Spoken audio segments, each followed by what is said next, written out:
വെയിൽ. ഈ വെയിലല്ല, വെയിൽ.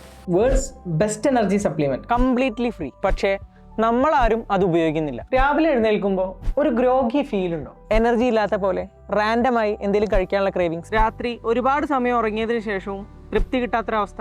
ഒരു കാര്യം നമ്മൾ മനസ്സിലാക്കണം, ഇത് നമ്മുടെ കുഴപ്പം കൊണ്ടല്ല. സമയം എത്രയായി എന്നുള്ളത് ശരീരത്തിന് മനസ്സിലാക്കാൻ പറ്റാത്തത് കൊണ്ടുള്ള ഒരു കൺഫ്യൂഷനാണ്. നമ്മുടെ ശരീരം പ്രവർത്തിക്കുന്നത് വെളിച്ചത്തെ അനുസരിച്ചുള്ള ഒരു 24 hour ക്ലോക്ക് വെച്ചിട്ടാണ്. രാവിലെയുള്ള വെളിച്ചം കണ്ണിലടിക്കുമ്പോൾ പകലായി എന്ന് ബ്രെയിൻ അറിയിക്കുന്നു. അത് മെലാറ്റോണിൻ കുറയ്ക്കുകയും, അതായത് നമ്മുടെ സ്ലീപ്പ് ഹോർമോൺ കുറയ്ക്കുകയും, അതുപോലെ കോർട്ടിസോൾ കൂട്ടാനും സഹായിക്കും. അതാണ് നമ്മൾക്ക് ഉണർവും ശ്രദ്ധയും തരുന്നത്. ഈ വെളിച്ചം കിട്ടാത്തപ്പോഴാണ് ബോഡി ക്ലോക്കിന്റെ തലം തെറ്റുന്നത്. ഇതിനൊരു പരിഹാരം വളരെ സിമ്പിളാണ്. ദിവസവും രാവിലെ 10 മിനിറ്റെങ്കിലും പ്രകാശം കൊള്ളാൻ ശ്രമിക്കാം. ബാൽക്കണിയിലോ ടെറസിലോ അല്ലെങ്കിൽ ചെറിയൊരു വാക്ക്, പുറത്തു നിന്നുള്ള പകൽ വെളിച്ചം ഒന്ന് കണ്ണിലടിച്ചാൽ മതി.